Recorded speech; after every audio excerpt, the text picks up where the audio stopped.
The first story comes from a woman named Emily Grayson, who lived in Cedar Rapids, Iowa.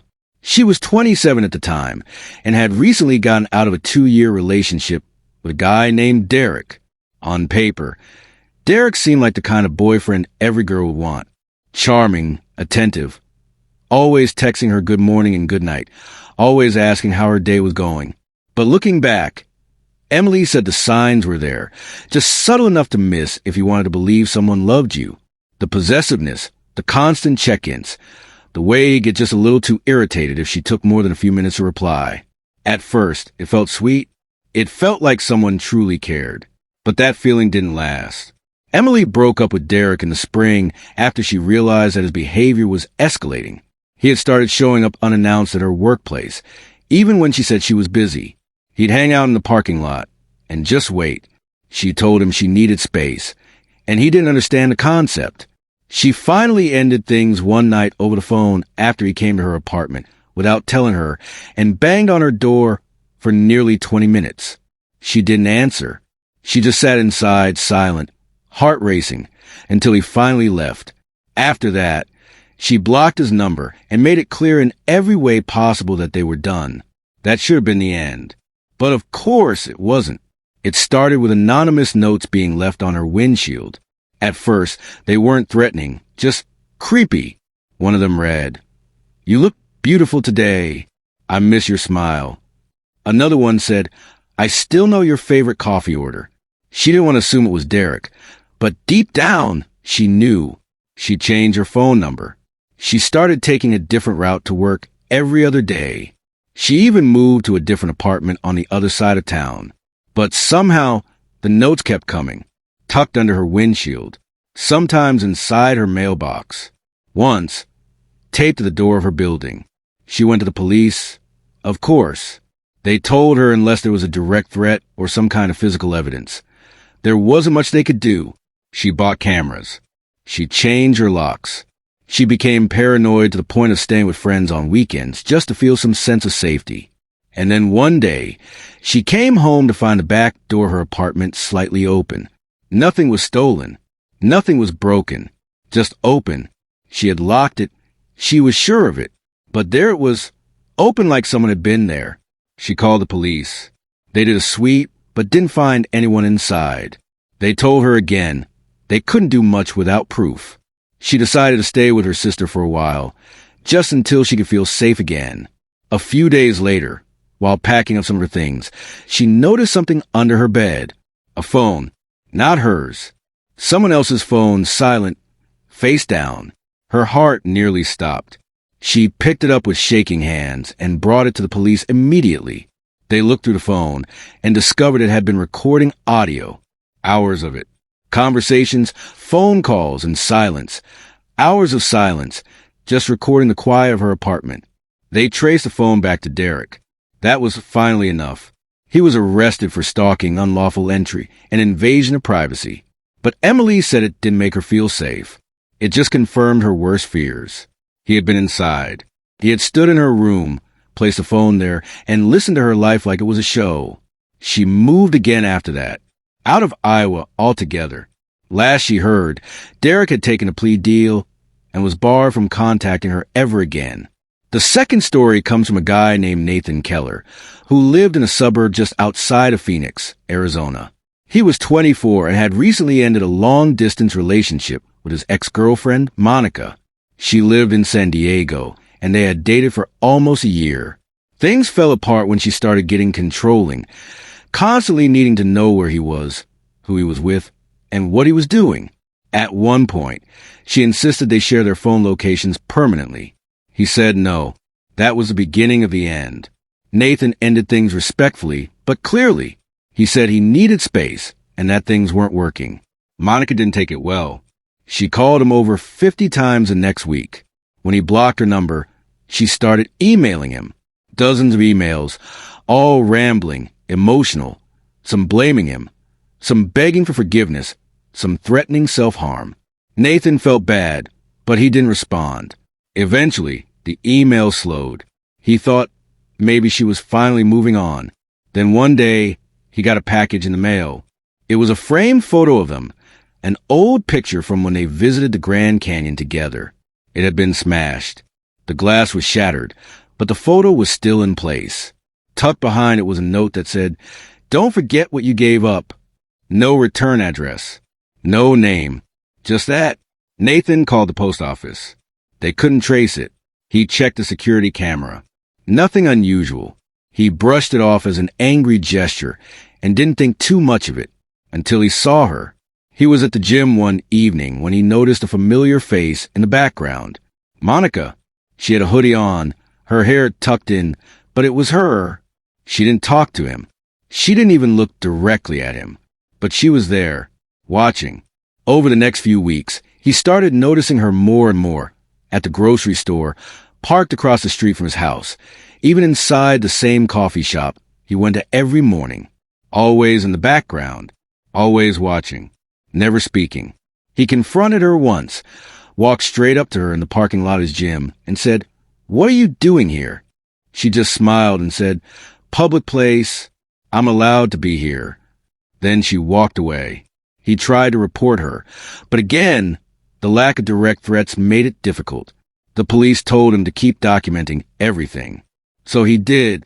He saved videos, photos, journal entries, anything he could. Then one night, he came home and found his front door unlocked. He never left it unlocked. Inside, everything looked normal. Nothing was missing.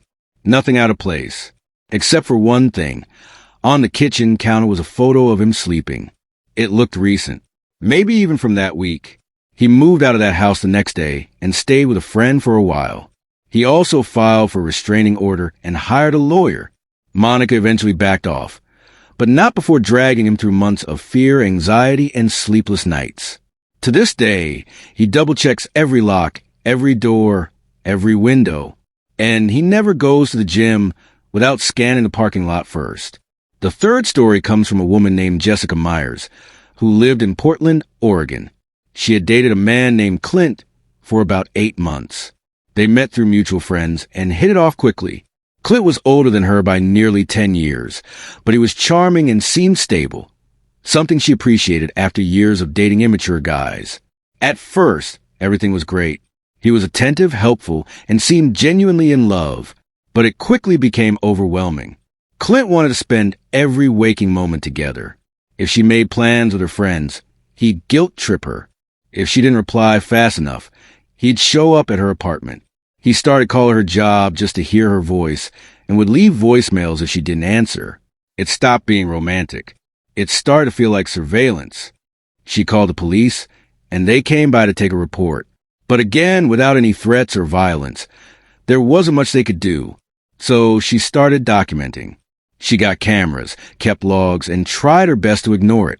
Then one night, she woke up around 3 a.m. to the sound of music playing softly inside her apartment. Not from outside, from inside. She lived alone. When she got up and walked into the living room, her Bluetooth speaker was on and playing the same song Clint used to play for her when they first started dating. Your Song by Elton John. She froze. The speaker was connected to her old tablet, one she hadn't used in months. She checked it, and sure enough, someone had remotely turned it on. She immediately unplugged everything and drove to her sister's house. That morning, she changed all her passwords, disconnected all smart devices, and filed a formal complaint with the police. A few days later, Clint was arrested after violating a no-contact order she had filed months earlier. Turns out he had been spoofing devices and was trying to make her feel like he was always near. He never broke into her apartment, but he didn't have to. He knew how to get into her mind. And that, she said, was the worst part of all. To this day, Jessica doesn't use smart devices in her home. No Alexa, no Google, no connected speakers. She says peace of mind is more important than convenience. And once someone steals that from you, it's hard to get it back. Jessica ended things one weekend after a big fight. She told him she needed space and asked him not to contact her anymore. He didn't listen. The calls continued. Then texts. Then emails. She blocked everything. Still, the messages found a way. New numbers, fake accounts. Then came the fake deliveries. pizza orders she never placed, flower bouquets with no card. One time, an Uber showed up outside her house claiming she had ordered a ride to the airport. She hadn't. None of it made sense, until one night she looked outside and saw him sitting in his car, parked down the street, just sitting, staring at her apartment window. The next story comes from a man named Tyler Reed, who was living in Cincinnati, Ohio, when it all happened. He had been in a relationship with a woman named Haley for just over a year. Things were intense in the beginning, but not in a way that concerned him at first. Haley was affectionate, constantly texting, constantly needing to be near him. Tyler assumed she was just deeply invested. He liked the attention in the beginning. He thought maybe he had finally found someone who wouldn't flake, who wouldn't play games. But it wasn't love. It was obsession. The first warning sign came when she showed up uninvited at his parents' house, after he had casually mentioned the location once in passing. He hadn't told her he was going to visit. He hadn't invited her. She just showed up with snacks, saying she thought it'd be cute to surprise him. His parents were polite, but Tyler was uncomfortable. After that, she began popping up more often in places he never expected. Outside his gym, in line behind him at the grocery store. Once, at a friend's birthday party he never told her about. When he finally confronted her about it, she flipped the narrative, saying it was just coincidence and that he was overthinking things. But he knew better. It escalated when he started trying to pull away from the relationship. He told her he needed space, that maybe things were moving too fast. She didn't take it well. She cried. She screamed. She sent dozens of messages at all hours, saying things like, "You're abandoning me," and "I'll do something drastic if you leave me." He felt trapped. He tried to end things peacefully, even offered to help her find a therapist. But that only made her angrier. After a final argument, Tyler broke it off for good and blocked her on everything. For a few weeks, things were quiet. Then one morning, he walked out to his car and found the windshield covered in sticky notes, each one with a different message. Some were romantic. Others were accusing. One said, "You're dead to me." Another said, "But I'll never forget your laugh." He looked around the empty street and realized someone had to have stood there for quite some time to post them all without being noticed. He reported it, but again, without hard proof, the police couldn't do much. So Tyler changed his phone number. He stopped posting on social media. He even switched his work hours. But she still found ways to insert herself into his life. She'd send emails from fake addresses, order pizzas to his house. One time, he received a text from a number he didn't recognize that read, "Nice haircut. The new fade looks good on you." He had just gotten a haircut that morning and hadn't told anyone. That was when he realized she was watching him. He installed cameras. He moved apartments. Still, she kept finding him. Then one night, while staying at a friend's place, he received an email from Haley's real account. It was short, just 4 words, "You'll never escape me." The friend convinced him to go to the police again, and this time they were able to get a warrant for her electronics. Turns out, she had installed a tracking app on his phone months earlier, disguised as a photo editing app. She had been following his location in real time, taking notes, and keeping a bizarre journal of every place he visited and who he was with. She was arrested and charged with stalking and electronic harassment. Tyler still struggles with paranoia. He checks every app, every link, every update. Twice. But he says he's just grateful she was caught before she did something worse. Because from what she wrote in her journal, she had plans to do much more than just watch. The next story is from Madison, York, a 26-year-old woman who was living in Austin, Texas, when she broke up with her boyfriend, Corey. Their relationship had been rocky from the start. He was hot and cold, affectionate one minute and dismissive the next. Madison stayed longer than she should have, always hoping he'd change. But when he accused her of cheating, out of nowhere, without any proof, she decided she'd had enough. She packed her things and moved out that weekend. Corey didn't take it well. At first, he tried to win her back. Flowers, voicemails, emotional texts. When those didn't work, the tone shifted. He started showing up at her new apartment, demanding to talk. She told him she'd call the police. He laughed, said he just wanted closure. But closure turned into threats. He began telling their mutual friends lies, that she stole from him, that she was violent, that she had secrets she didn't want exposed. Madison tried to ignore it, but the pressure mounted. Then the packages started arriving, not to her apartment, to her workplace. Small boxes, each one labeled with her name in neat handwriting. Inside, strange items. Once, a single rose, dried and crumbling. Another time, a tiny mirror with a note that read, "Look at what you've become." But the worst was a cassette tape. No return address. She played it, and it was Corey's voice, whispering her name over and over, sometimes shouting it, sometimes crying. 6 full minutes of that. She was rattled. She filed a report and got a temporary restraining order. But Corey didn't stop. She began receiving emails from random accounts, some with her private photos. One she had deleted. He had backed them up without her knowing. He threatened to post them online. She had to hire a lawyer and finally got a court order barring him from any form of. But even then, she didn't feel safe. Months later, she was on a date with someone new at a local bar when she noticed a man sitting in the corner, staring. It was Corey. He didn't say anything. He didn't move. He just watched. Madison and her date left quickly. The next morning, she found a photo on her windshield, one of her and the new guy, taken from inside the bar, through the window.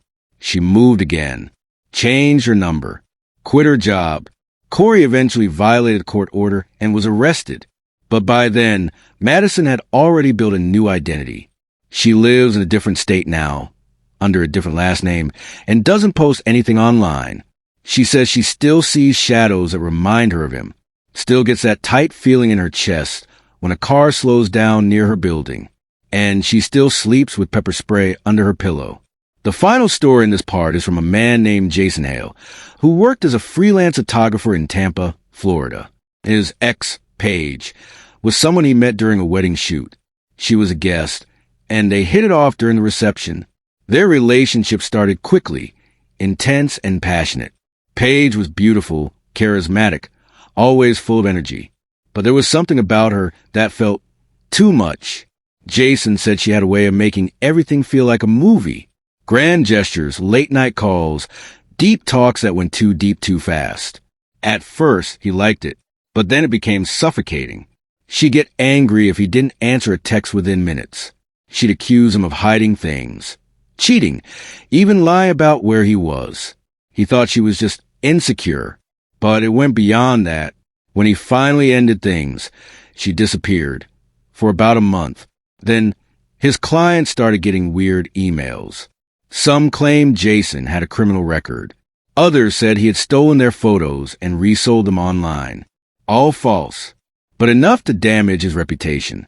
His business took a hit. He traced one of the email accounts back to Paige's IP address. That was strike one. Then came the anonymous reviews. 1-star ratings on every platform he used. Then fake social media accounts pretending to be him, posting bizarre things, replying rudely to people, even messaging women inappropriate things. He spent weeks cleaning it all up. Then came the worst part. He found a drone outside his window.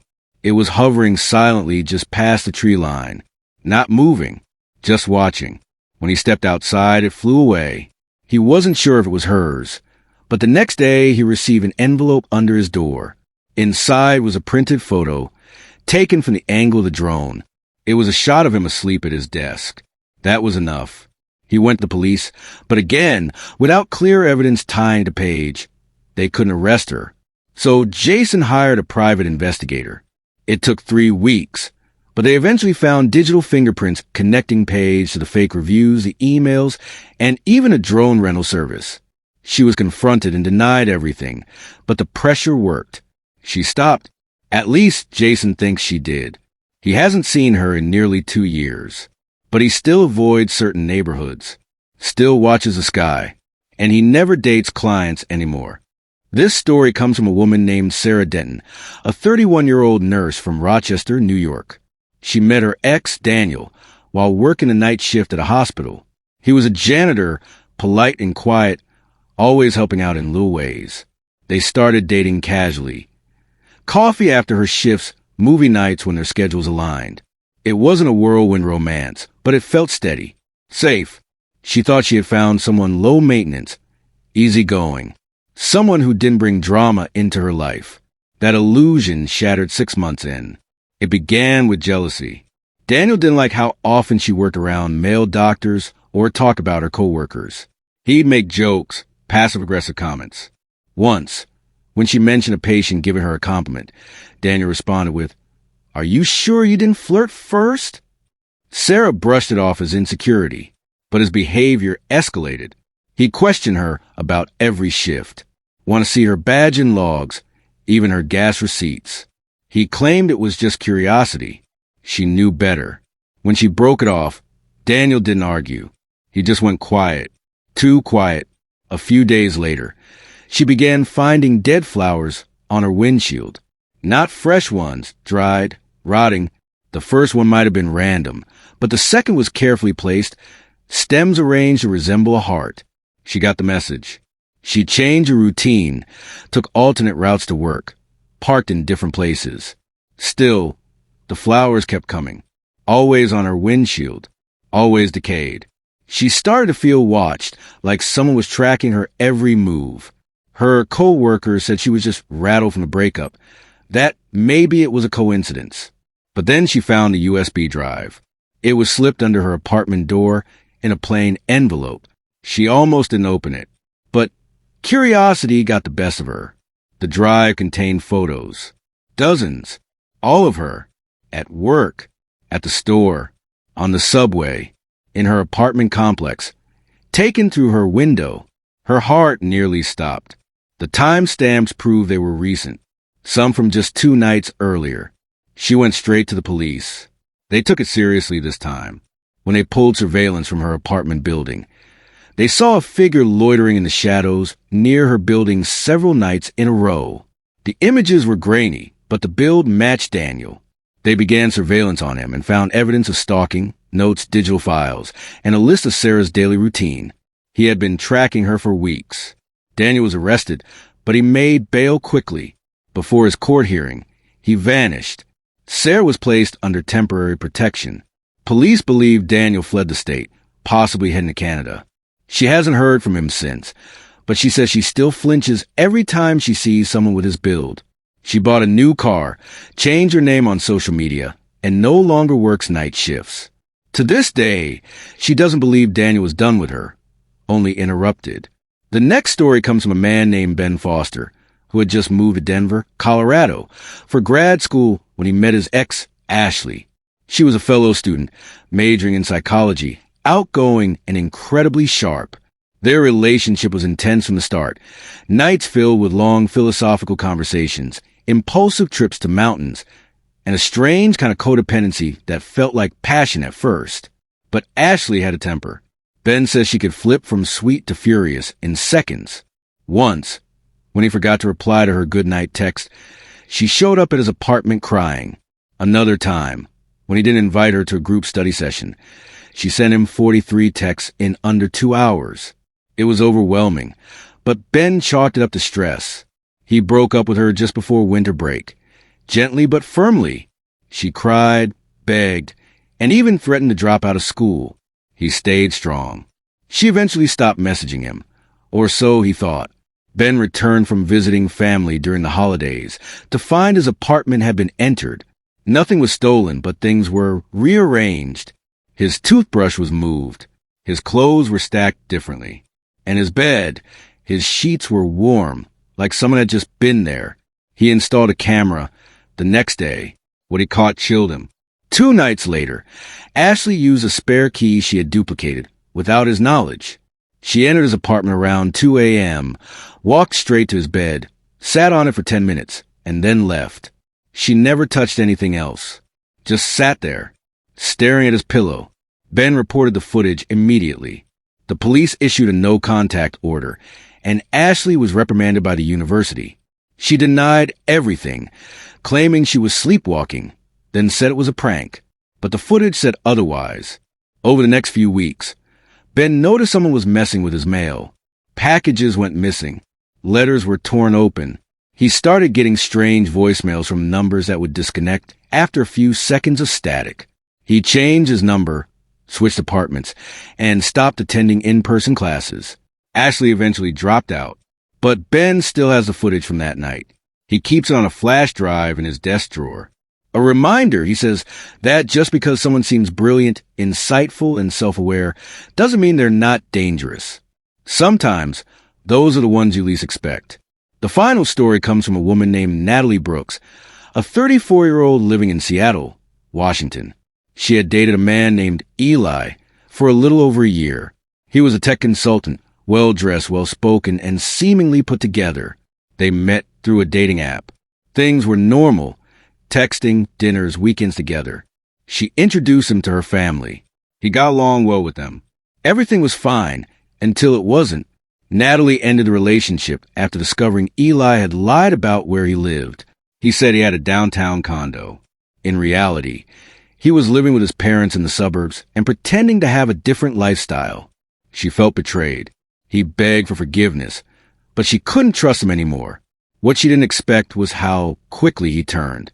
Within days of the breakup, Natalie began receiving silent calls, dozens of them every night. No voice, no background noise, just silence. Then came the strange gifts, a box of chocolate-covered strawberries, a music box that played their favorite song, a sweater she had once complimented him on, now folded neatly with a note that read, "Now it's yours." She moved apartments, notified her building's management, and even changed jobs. Eli still found her. He started emailing her from encrypted services. Always short, vague messages like, "I saw you today," or "You look tired. Rest more." She went to the police. They said to keep records. She did. Then, one night, she received an email with an attachment. She knew better than to open it, but curiosity got the best of her. It was a PDF titled Memories. Inside were screenshots of every text they'd ever exchanged, photos of her, most taken without her knowledge, and a document titled What Went Wrong, written like a thesis, analyzing their relationship in obsessive detail. That night, she found her cat missing. The door was locked, the windows shut. There was no way the cat could have escaped on its own. She searched for hours, posted flyers. 2 days later, the cat returned, scratched, dirty, but alive. On its collar was a note. Just one word, careful. That was enough. She took the entire case to the authorities again. With the physical evidence and the emails, they were able to trace everything back to Eli. He had broken into her apartment during the day when she was at work, using a key he'd duplicated months earlier. He'd hidden cameras, recorded audio, and watched her for weeks, convinced they'd get back together. He was arrested and charged with multiple counts of stalking, harassment, and unlawful surveillance. Natalie left Seattle shortly after the trial. She's since changed her name, lives in a different state, and works remotely. Her story has been shared in support groups and online forums, where she warns others. When people show you who they are, believe them. Obsession isn't love. It's control dressed up as romance.